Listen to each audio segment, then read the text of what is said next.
Hello my dear students. Today we are going to start our new chapter in English Reader book, which is chapter 12, and the name of the chapter is The Stone Guru. Okay, before we start, as usual, what we do, we put a classwork date which is 3rd of November 2020. Right? Now, after putting the date, we will start the chapter.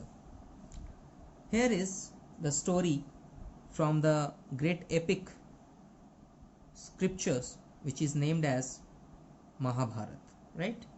And there are some scenes written over here. The story is about a particular scene where teaching guru Dronacharya is talking with their disciple, जिसको हम शिष्य बोलते हैं हिंदी में, right? Pandavas and Kauravas, right? And what is going to be happen in the story, it is written over here. Now we are starting the story from here. Scene 1 where Guru Dronacharya is teaching archery. Archery का मतलब होता है धनुष और तीर की विद्या को, मतलब उसका जो स्किल होता है उसको हम आर्चरी कहते हैं. धनुष बाण जो चलाते हैं उसको आर्चरी कहते हैं. Now Guru Dronacharya is teaching archery to Pandavas and Kauravas. You often heard that in Mahabharata there were two brothers group. First is Kauravas which have 100 brothers, right? And Pandavas which have 5 brothers. Now the Mahabharata is actually the fight or the battle, you can say battle or you can say war also, between these two brothers for somehow for the throne, Rajgaddi या फिर राज के लिए, right? Now there is a scene where Guru Dronacharya is teaching archery. गुरु द्रोणाचार्य क्या कर रहे हैं? धनुष और बाण की विद्या सिखा रहे हैं पांडवास और Kauravas, right? Eklavya enters the scene. वहाँ पे एकलव्य बोल के एक पर्सन एंटर होता है, मतलब आता है.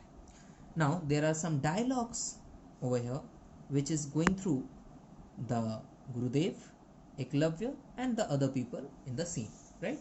Now Eklavya said, namaste Gurudev. Likewise, if we meet someone or the elder, okay, हम उन्हें नमस्ते या प्रणाम करते हैं, okay? So Eklavya said, Namaste Gurudev. Now Guru said, Namaste, come near, young man. Guru replied that Namaste, come near, young man. मतलब मेरे पास आओ, young man, आप मेरे पास आओ. Eklavya, thank you.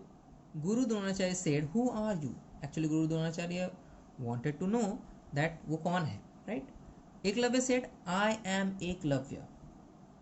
Guru, Eklavya very good, अच्छा नाम है. Eklavya said again, I wanted to see you Gurudev. I wanted मतलब चाहना, मैं चाहता था आपको देखने के लिए, मतलब मैं आपको देखना चाहता था, right? Now Guru said, where do you live in? तुम रहते कहाँ हो? Eklavya said, I live in the forest nearby. मैं यहीं पास के जंगल पे रहता हूँ. फॉरेस्ट में जंगल, नियर बाय मतलब पास के, यानी बगल में जो आपका जंगल है मैं वहीं पे रहता हूँ. I know you are the greatest teacher of archery. I know, कौन बोल रहा है ये बात? Eklavya is saying, Eklavya was saying that I know you are the greatest teacher of archery. मैं जानता हूँ कि आप एक महान, ग्रेटेस्ट मतलब सबसे महान टीचर हो आर्चरी के, जिनको धनुष बाण चलाना आता है, राइट? नाउ गुरु said, thanks, धन्यवाद.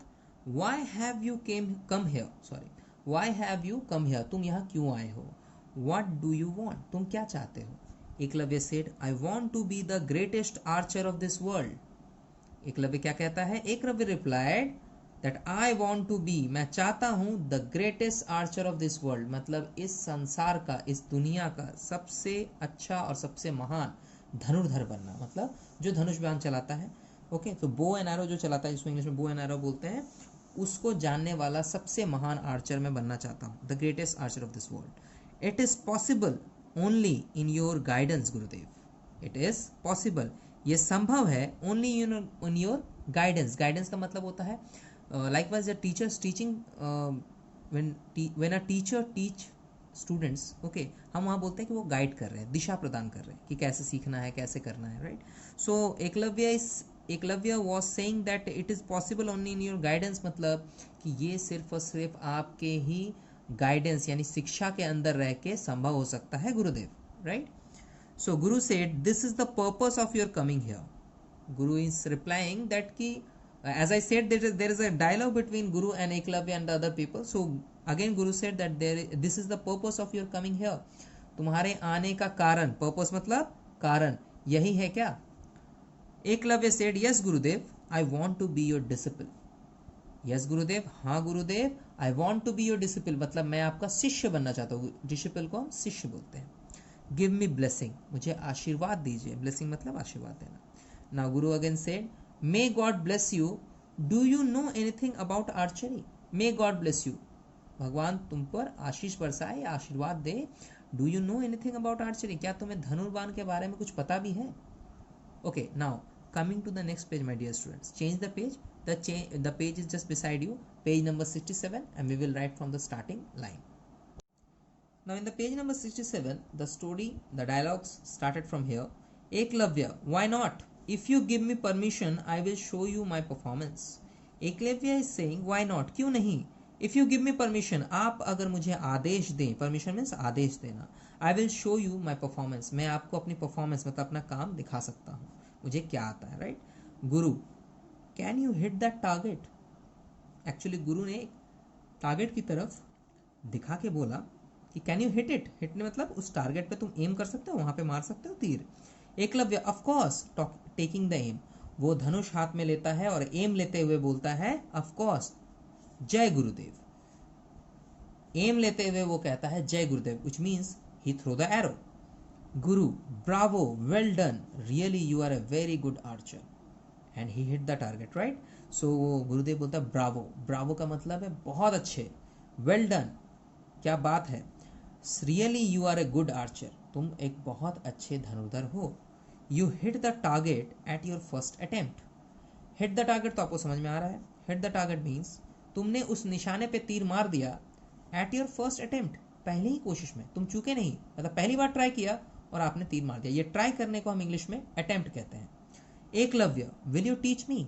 नाउ एकलव्य इज सेइंग, क्या आप मुझे सिखाएंगे. Will you teach me. Guru, yes I will teach you but there is a condition for it. मैं तुम्हें सिखाऊंगा बट एक कंडीशन है, शर्त. जब हम बोलते हैं ना एक शर्त है, तो उसे हम इंग्लिश में कंडीशन कहते हैं, right. Now Eklavya said condition, what is the condition, क्या शर्त है गुरुदेव, right. Guru again said, I teach only the royal princess. I teach only the royal princess, मतलब मैं सिर्फ राजघराने के ही राजकुमारों को सिखाता हूँ. But I don't know about you at all, but मुझे तुम्हारे बारे में तो कुछ भी नहीं पता है. Now I am reading the line again, you will understand.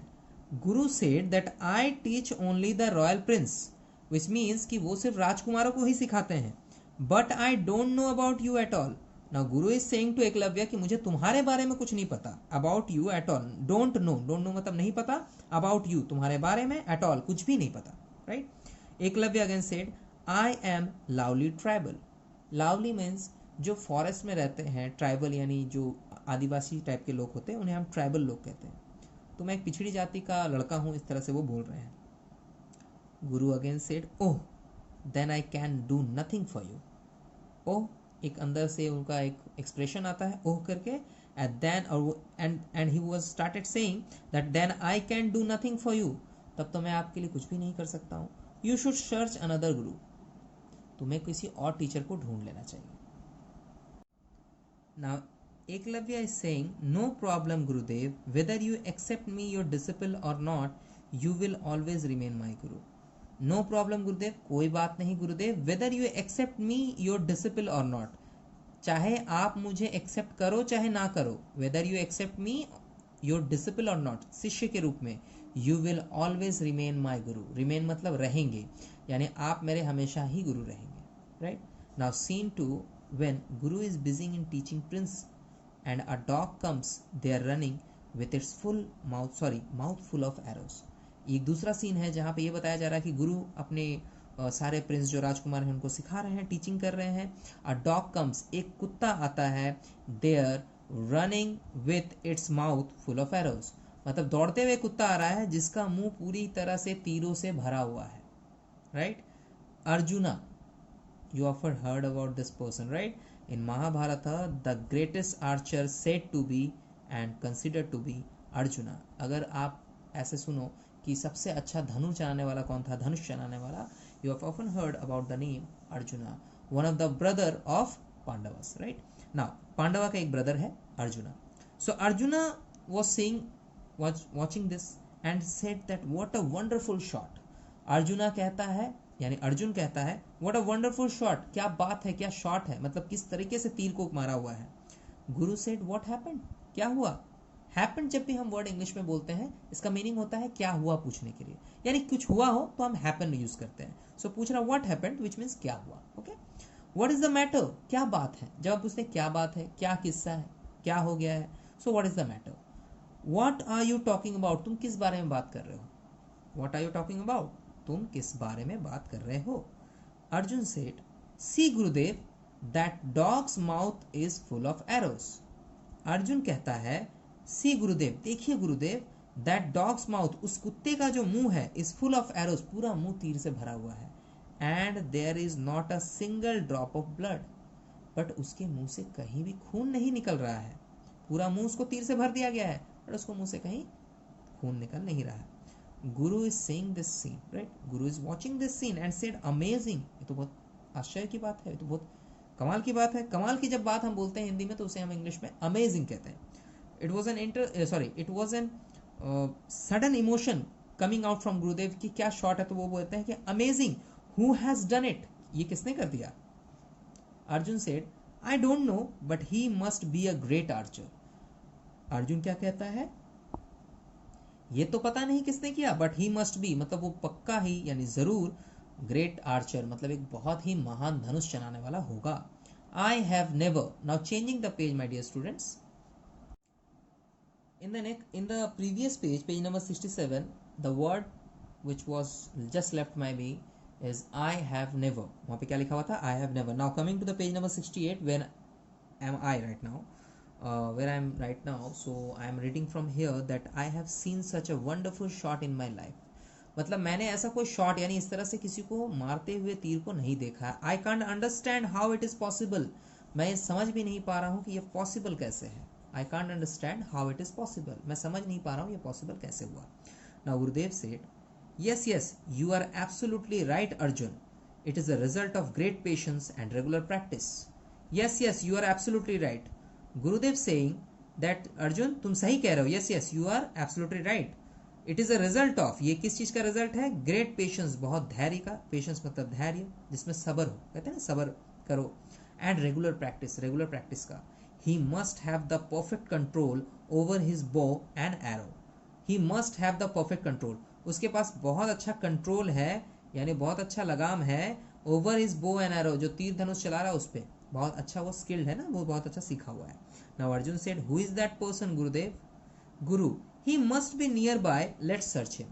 Arjun ने कहा who is that person गुरुदेव, वो पूछ रहा है, एक्चुअली he was asking कि गुरुदेव वो कौन है। गुरु said he must be nearby, वो जरूर आसपास ही कहीं होगा, he must be nearby। remember I have said you that nearby का मतलब होता है पास में। let's search him, चलो उसे ढूंढते हैं। all set out and reach that part of jungle where Eklavya is practicing। सब कुछ सेट हो गया, लोग ढूंढ रहे हैं और वो वहां पहुंचते हैं जंगल के उस पार्ट पे where एकलव्य is practicing, जहाँ एकलव्य प्रैक्टिस कर रहा है। there is a stone statue of Guru Dronacharya there। stone statue समझते हैं आप लोग, stone statue मीन्स पत्थर से बना हुआ मूर्ति, स्टैचू मीन्स मूर्ति, स्टोन माने पत्थर, और पत्थर से बना हुआ एक मूर्ति है गुरु द्रोणाचार्य का। And Eklavya was practising in front of that statue, right. Eklavya क्या कर रहा था, प्रैक्टिस कर रहा था उसी स्टैचू के सामने, that's why the chapter name is called as the stone Guru, right. Now coming to the next line, Eklavya welcome Gurudev, Eklavya watched Guru Dronacharya to come, okay, and said that welcome Gurudev, आपका स्वागत है गुरुदेव। Guru said thanks you are Eklavya, once you had come to me. Gurudev बोलते हैं धन्यवाद, तुम एकलव्य हो ना। Once you had come to me, तुम एक बार मेरे पास आए थे, वंस का मतलब एक बार, once you had come to me, तुम एक बार मेरे पास आए थे। एकलव्य सेड यस गुरुदेव, जी गुरुदेव, जी बोलो या हाँ बोलो जो भी है। गुरु said you have shot the arrows in the dogs mouth, तुमने उस कुत्ते के मुंह में सारे तीर मारे हैं। शॉट का मतलब तीर मारना, ओके, एरो किस किया है तो मारना। इफ आई सेड बुलेट सो गोली मारना हो जाएगा, right. So you have shot the arrows in dogs mouth, यानी तुमने उस कुत्ते के मुंह में सारे तीर मारे हैं।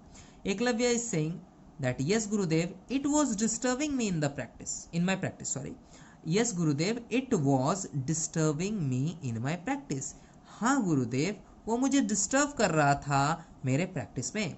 Now Gurudev said, how did you learn archery?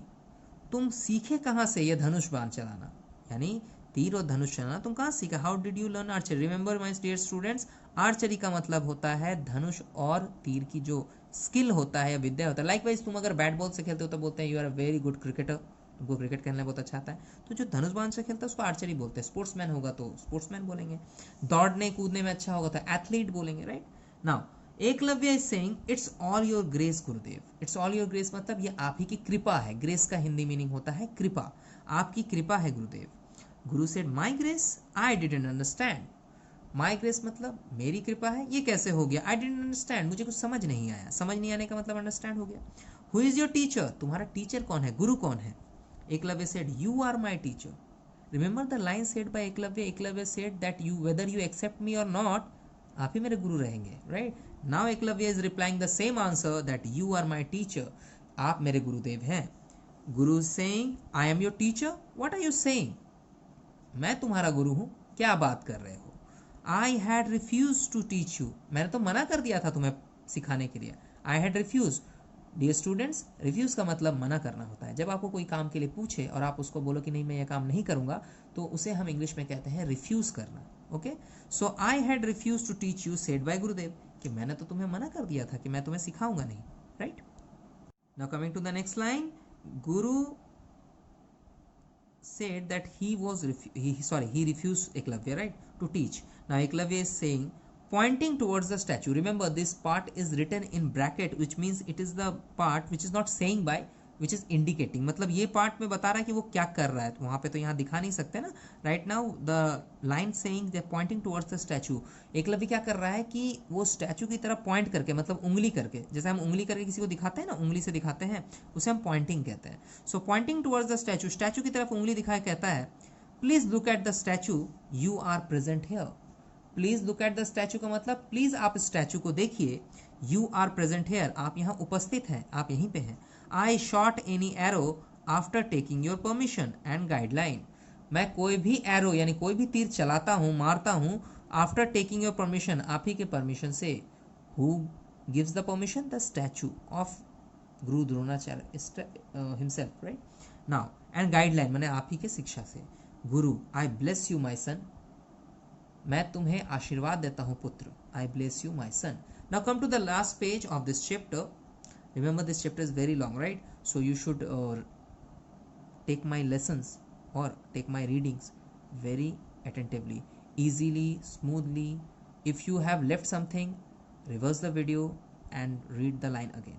Now coming to the next page, the page number 69. Eklavya, it's my pleasure you visited my cottage. Eklavya क्या बोलता है? ये बहुत खुशी की बात है मेरे लिए कि you visited my cottage, आप मेरी कुटिया में आए। कुटिया कहते हैं या झोपड़ी भी बोल सकते हो। It is the happiest moment of my life, ये मेरे लिए एक हैप्पीएस्ट मोमेंट है मेरे जीवन का। हैप्पीएस्ट मोमेंट मतलब सबसे खुशी का दिन है। What can I do for you Gurudev, मैं आपके लिए क्या कर सकता हूँ? What can I do for you? Guru said, you have accepted me your guru. Guru क्या कह रहे हैं? You have accepted me. Accepted का मतलब स्वीकार करना। तुमने मुझे अपने गुरु के रूप में स्वीकार किया। एकलव्य इज सेइंग यस, हाँ। Guru said, you will have to pass in my test, तुम्हें मेरे टेस्ट में पास होना होगा। मैं एक टेस्ट लूंगा जिसमें तुम्हें पास होना होगा। Now Eklavya is saying, what do you expect from me, I shall fulfil it at any cost. जो भी आप मुझसे आशा करते हैं, एक्सपेक्ट का मतलब है आशा करना। I shall fulfil it at any cost, मैं उसे पूरा करूंगा एट एनी कॉस्ट, किसी भी कीमत पर। Now Guru said, I want my guru dakshina, are you ready for it? I want my Guru Dakshina. In ancient time, as a feast you can say, as a gift you can say. मतलब fees कह सकते हो, gift कह सकते हो।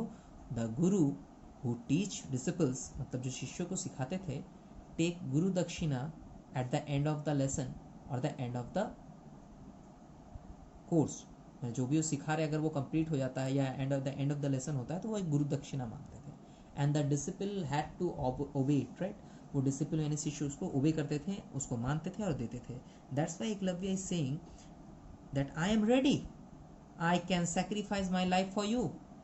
मैं ready हूं और मैं अपना जीवन भी आपके लिए दे सकता हूं। सैक्रिफाइस मतलब त्याग करना, जीवन तो आप समझते हो लाइफ को कहते हैं। Now Guru said, now Guru said, no, no, no need to sacrifice your life. I want only your right thumb as my dakshina. Remember this line, my dear students. No, no, no, यहाँ पे बोल रहा है, 3 बार ना बोल दिया ना उसने। No need to sacrifice your life, अपना जीवन मत त्यागो मेरे लिए। I want only your right thumb, मुझे सिर्फ तुम्हारा दाएं हाथ का अंगूठा। राइट थंब मतलब ये जो दाएं हाथ का अंगूठा होता है ना, that thing is asked by as a guru dakshina. वो राइट थंब यानी वो अंगूठा मांग रहे हैं गुरु दक्षिणा में। Eklavya never hesitated that time, उसने क्या किया, cutting his thumb with arrow, उसने एक तीर निकाला और अपने वो राइट थंब के एरो को काटा, सॉरी अपने राइट थंब को एरो से काट दिया। I offer my thumb at your feet गुरुदेव, उसने फिर उस पैर पे गिर के उनका पैर पे वो जो अपना अंगूठा है वो दे दिया। लिखता है I offer my thumb at your feet गुरुदेव, मैं अपना अंगूठा आपके चरणों में ऑफर करता हूँ, ठीक है, यानी चढ़ाता हूँ। जैसे हम लोग भगवान के चरणों में कुछ चढ़ाते हैं तो उसको हम ऑफर करना कहते हैं। The curtain falls, it is a scene, right. So curtain falls का मतलब मान लो ये प्ले चल रहा है तो पर्दा गिर जाता है, तो the curtain falls. Now the story is not ended but the part of the story is ended over here. The part of the story belong to Eklavya. Remember the story, my dear students, when there is a Gurudev who is a very great teacher. He was a very great teacher, and there is a disciple named Eklavya who was a great, great, great disciple of all the time. Okay, उसने गुरुदेव ने जो भी मांगा उसने as a guru दक्षिणा दे दिया, right. So the moral of the story is कि always respect your teacher. Whatever teacher asks you to do, you must do it, right? Always obey your teacher, always take inspiration and teachings from your teacher. So this is the story is all about the Eklavya and Guru Dronacharya's story, and the chapter is ended over here, my dear students. I am going to explain you some word meanings written on this page, page number 69. Page number 69 में कुछ word meanings दिया हुआ है, हम थोड़ा उसको discuss करते हैं, and we will end this story over here, right? Now come to this page. इसी पेज में है, in this page bottom side मतलब नीचे की तरफ आइए। सी है my dear students, archery. I have said you archery का मीनिंग क्या होता है, धनुष और बाण चलाने की विद्या को आर्चरी कहते हैं, इसलिए लिखा हुआ the skill of shooting arrows. जो आप तीर चलाते हो उसका स्किल जो होता है, उसकी जो विद्या होती है उसे हम आर्चरी कहते हैं। नाउ डिसिपल, डिसिपल का मतलब स्टूडेंट या फॉलोअर। अगर कोई आपको फॉलो करे या आपका स्टूडेंट यानी छात्र बन जाए तो उसको भी डिसिपल कहते हैं। In ancient time disciple is often said as shishya. उस टाइम में टीचर्स स्कूल में नहीं पढ़ाते थे, नॉर्मली ऐसे ही नॉर्मली पढ़ाते थे, तो उस वक्त जब वो टीचिंग्स देते थे तो उनको वो बोलते थे शिष्यों को डिसिपल। नाउ ब्लेसिंग्स, इसका मतलब गुड विशेस, यानी आप आशीर्वाद देते हो तो आप ब्लेसिंग देते हो। God bless you, we often said that ना, our elders often said that, we don't say that, मतलब हम तो नहीं बोलते बट हमारे एल्डर्स बोलते हैं, हमारे बड़े बूढ़े बोलते हैं कि गॉड ब्लेस यू, भगवान तुम्हारा भला करे। नाउ अमेजिंग, अमेजिंग का मतलब surprising. Remember the word amazing, amazing is the word when someone shocked with pleasure और हैप्पीनेस। थोड़ा खुश होकर जब आदमी शॉक होता है, आश्चर्य की तरफ देखता है तो उसको बोलते हैं अमेजिंग, यानी कोई कमाल का चीज़ देख ले जो उसने कभी ना देखा हो तो हम बोलते हैं कि it is amazing, right. So amazing का मतलब होता है सरप्राइजिंग, मैंने कोई चीज़ जो आपने नहीं देखा और अचानक से आपको दिख जाए बट आप खुश हो उससे। शॉक्ड मतलब डरे हुए नहीं हो, right. Now grace, mercy and favour. आप ग्रेस को कृपा बोलते हैं, right, with a God grace, मतलब भगवान की कृपा से। मर्सी या फेवर यानी उसके इच्छा से। नाउ सैक्रिफाइस, सैक्रिफाइस का मतलब त्याग देना, छोड़ देना, giving up the life. Sacrifice का मतलब त्याग देना। Now archer, when the skill is called as archery, तो जो पर्सन उसको सीखता है यानी जो आदमी उसको करता है दैट इज आर्चर। जैसे अगर आप मेडिकल का नॉलेज लोगे तो आप डॉक्टर बनोगे, आप अगर कानून का नॉलेज लोगे तो आप लॉयर बनोगे, अगर आप टीचिंग करते हो तो आप टीचर बनोगे। सो जो आर्चरी करता है उसको क्या कहते हैं, आर्चर। आर्चर मीन्स द बो मैन, जो धनुष और बाण यानी धनुष और तीर लेके चलता हो उसे हम आर्चर कहते हैं।